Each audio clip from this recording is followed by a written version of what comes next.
नमस्ते बच्चों, आप लोग कैसे हैं? आप लोग सभी ठीक हैं? ठीक, बहुत अच्छी बात है। आज हम लोग कक्षा 8 किसलय हिंदी विषय के अंतर्गत पाठ 6 बिहारी के दोहे का सहस्वर वाचन अर्थ सहित करेंगे और इसमें कुछ दिए गए प्रश्नों को भी हल करेंगे। सबसे पहले बच्चों, रीतिकाल के प्रतिष्ठित श्रृंगारिक कवि बिहारी के दोहे गागर में सागर है। वैसे तो बिहारी प्रेम के कवि के रूप में प्रतिष्ठित है, पर उनके भक्ति और नीतिपरक दोहों को भी व्यापक लोकप्रियता मिली है। इस पाठ में उनके द्वारा रचित तीनों तरह के दोहे शामिल हैं। तो अब हम लोग चलिए इसका अध्ययन करते हैं। पहली दोहा है, मेरी भौ बाधा हरो राधा नागरी सोए, जातन की झाई पर श्याम हरित दुति होए बिहारी, श्याम हरित दुति होए। प्यारे बच्चों, ये बहुत ही सुंदर दोहा है, कर्णप्रिय। अब हम लोग इसका अर्थ समझते हैं। मेरी भव बाधा हरो राधा नागरी सोए, जातन की झाई पड़े श्यामु हरित दुति होए। प्यारे बच्चों, इस दोहा में कवि बिहारी ने श्री राधा से प्रार्थना करते हैं कि राधा नागरी मेरी जो सांसारिक बाधा को जो है दूर करे। जिनके शरीर की छाया पड़ने से भगवान श्री कृष्ण क्या श्यामला सौंदर्य हरित वर्ण की आभा को प्राप्त कर लेता है। मेरी भव बाधा को हर लो, यही कवि बिहारी का इस दोहा में कहना है। अगली दोहा है, जप माला छापे तिलक सड़े न एको कामू, जप माला छापे तिलक सड़े न एको कामू,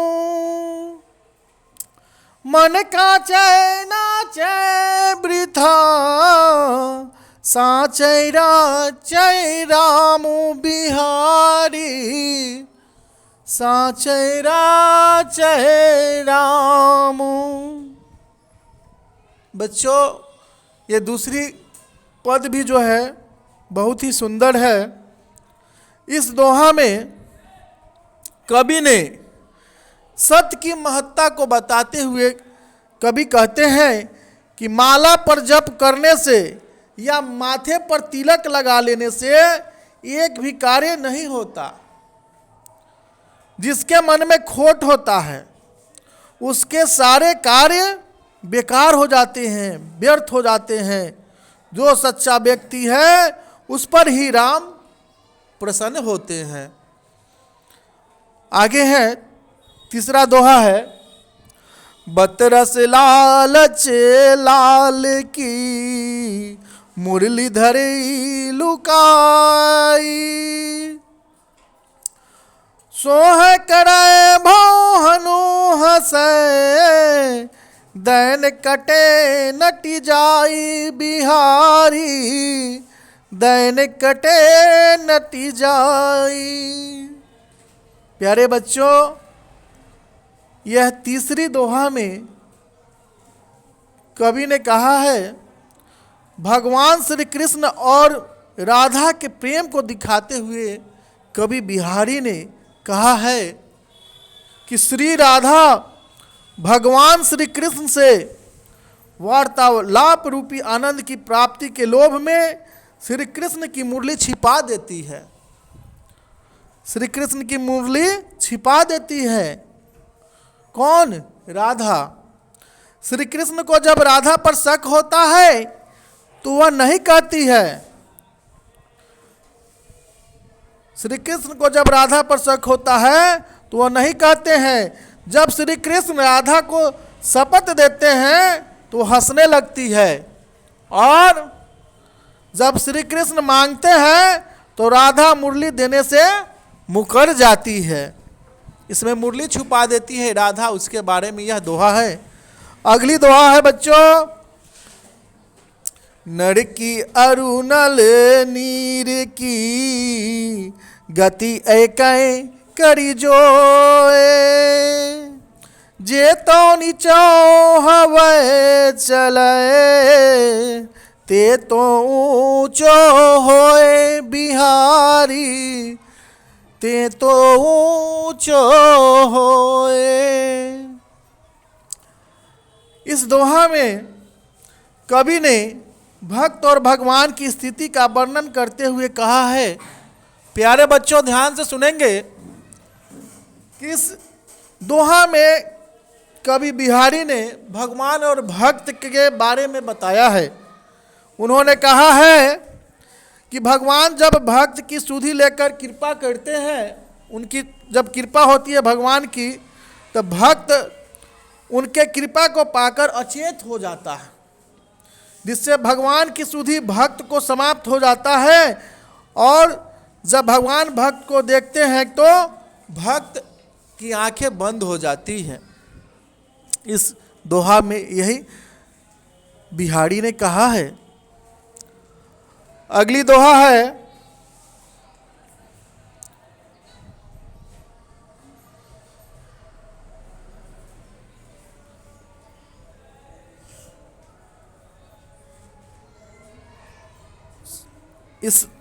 ये दोहा जो है बच्चों, जब जब वह सुधि की जाए, जब जब वह सुधि की जाए, तब तब सुधि जाही, आँख ही लगे रहे, आँखें लागती नाही।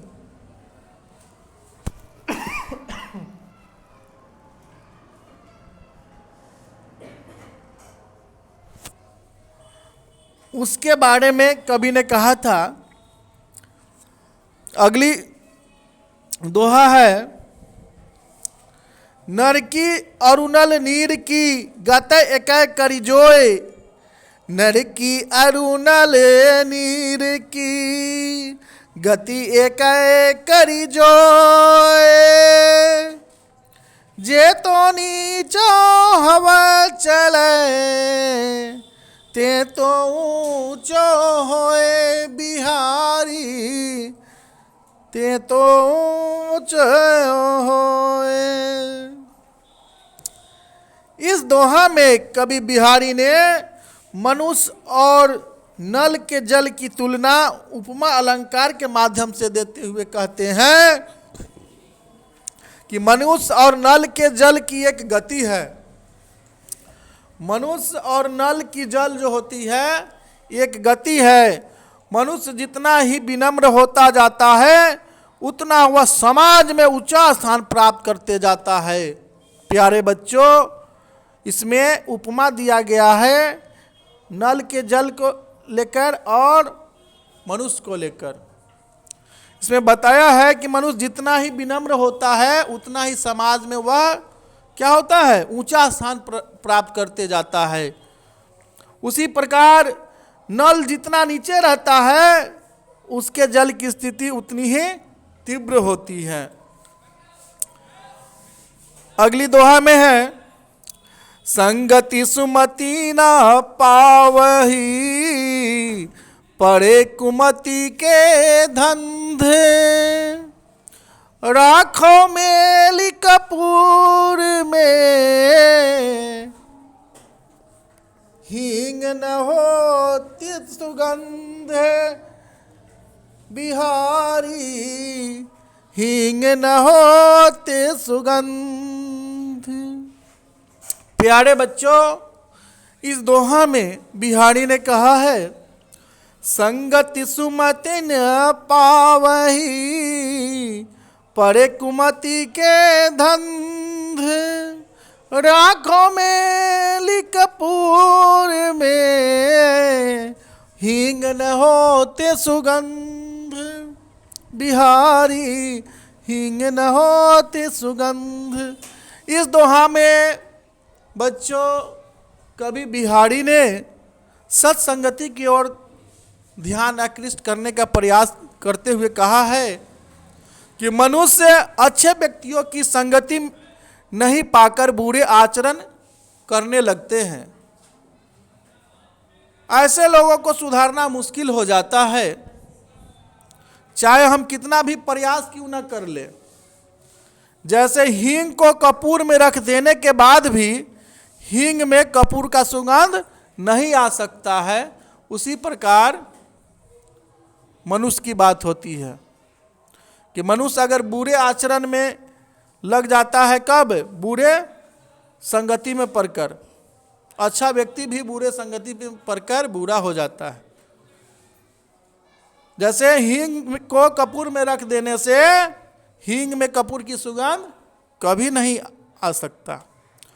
अगला दोहा है, बरे न हो जय गुणन बिनु बिरद बराई पाए, कहत धतूर शोकन के गहनो गढ़ायो न जाए। बिहारी आ गहनो गढ़ायो न जाए। बच्चों इस दोहा में कवि ने बहुत बड़ी अच्छी बात कही है। बिहारी कवि ने कहा है कि गुणवान बनने को कहते हुए उन्होंने कहा है कि जिसके पास गुण नहीं है, जिसके पास गुण नहीं है, उसका गुणगान कितना भी हम करें वह कभी महान नहीं हो सकता, कभी भी महानता को प्राप्त नहीं कर सकता। जैसे धतूरा को कनक की संज्ञा दे दे, धतूरा को हम क्या कहते हैं हिंदी में? कनक कहते हैं। कनक मतलब सोना भी होता है और कनक मतलब धतूरा भी होता है। तो कनक धतूरा को कनक की संज्ञा दे सकते हैं, कनक कह सकते हैं धतूरा को, लेकिन उससे गहना कभी नहीं बना सकते हैं। कनक मतलब सोना होता है, कनक मतलब धतूरा भी होता है।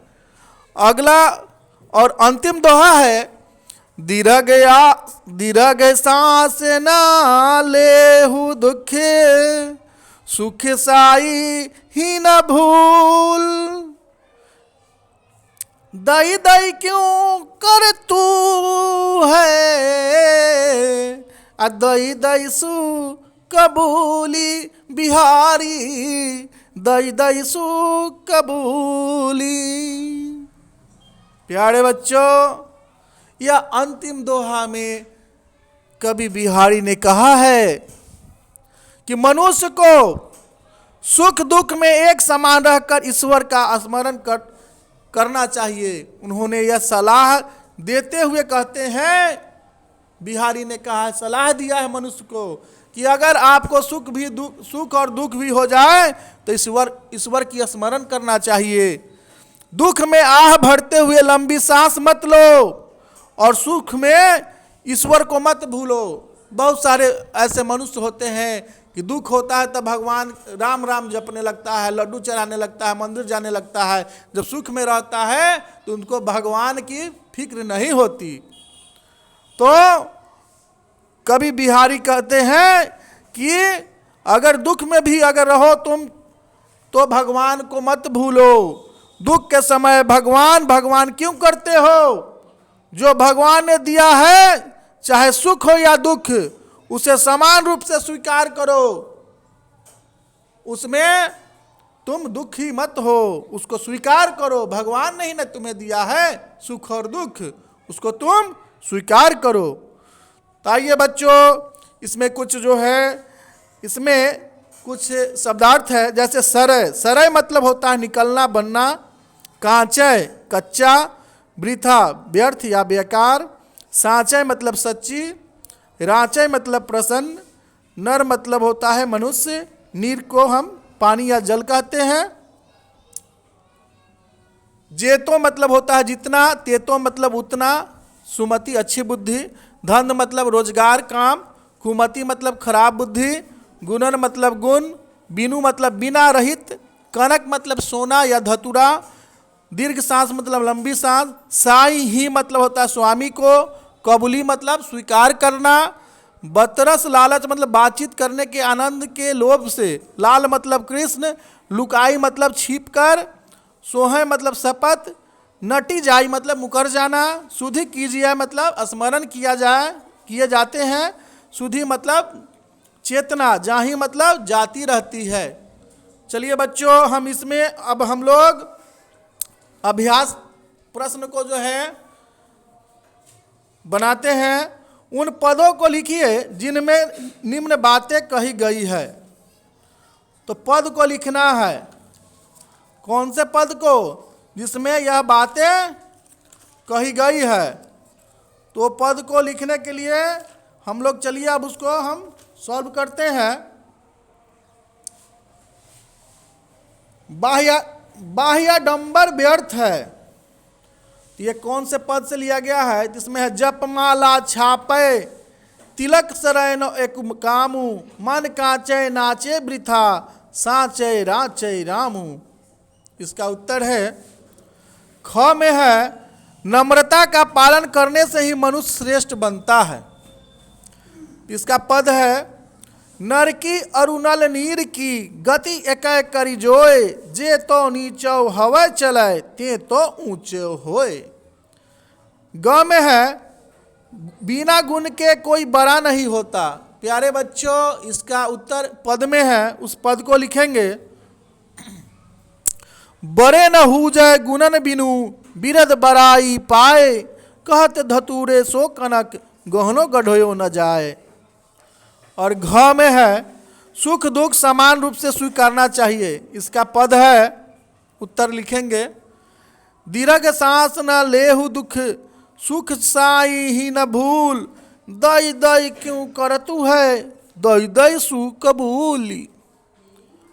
तो प्यारे बच्चों, यह पद को लिखना था, यह समाप्त हुआ। दूसरा सवाल है दुर्जन के साथ रहने से अच्छी बुद्धि नहीं मिल सकती, इसकी उपमा में कवि ने क्या कहा है? तो इसका उत्तर लिखेंगे बच्चों। दुर्जन की संगति पाकर या सत्संगति के अभाव में मनुष्य को अच्छी बुद्धि नहीं मिल सकती है।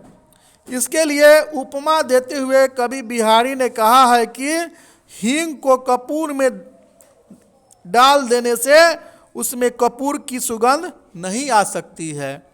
अगला प्रश्न है गुण नाम से ज्यादा बड़ा होता है कैसे? गुण नाम से ज्यादा बड़ा होता है कैसे? तो इसका उत्तर हम लोग लिखेंगे नाम से कोई गुणवान नहीं होता। नाम से बच्चों, नाम से कोई गुणवान नहीं होता, नाम से कोई गुणवान नहीं होता। जैसे धतूरे को भी कनक कहा जाता है, लेकिन उससे गहना नहीं बन सकता है। धतूरे को भी कनक मतलब सोना होता है, लेकिन सोना से गहना बनाया जा सकता है, लेकिन धतूरा से गहना तो नहीं बनाया जा सकता। अगला प्रश्न है कनक शब्द का प्रयोग किन किन अर्थों में किया गया है? तो इसका उत्तर है कनक शब्द का प्रयोग दो अर्थों में किया गया है। पहला कनक मतलब सोना और दूसरा कनक मतलब धतूरा। अगला कुछ प्रश्न है पर्यायवाची शब्द लिखिए। पर्यायवाची शब्द लिखिए। भव का पर्याय होगा संसार, नर का मनुष्य, बाधा का विघ्न या दुख, तन मतलब शरीर, तन का पर्यायवाची होगा शरीर, नीर का जल और कनक का सोना। 2 नंबर में है निम्नलिखित शब्दों के आधुनिक या खरी बोली रूप लिखिए। औरु मतलब होता है और, जेतो मतलब जीतना, तेतो का होगा उतना, हरो मतलब हरण करो, वृथा का हो जाएगा व्यर्थ, गुणन का गुण और बिनु का बिना। प्यारे बच्चों, हम सभी लोग जो हैं बिहारी के दोहे का सस्वर वाचन किया, साथ ही इसके अर्थ सहित हम लोगों ने आज जाना और इसमें जितने भी अभ्यास प्रश्न थे उसको हम लोगों ने भली भांति पूरा किया। मुझे आशा और विश्वास है कि आप इस वीडियो से लाभान्वित होंगे और अगर आप मेरे चैनल में नए होंगे तो कृपया इसे लाइक, सब्सक्राइब और कमेंट करेंगे, बताएंगे कि कैसा यह बिहारी के दोहे कैसा आपको लगा, आपने इससे क्या ज्ञान हासिल किया। आपके कमेंट का इंतज़ार करेंगे। तो आज इतना ही, अगले दिन नए वीडियो में हम लोग मिलेंगे नए पार्ट के साथ। तब तक के लिए गुड बाय, नमस्ते।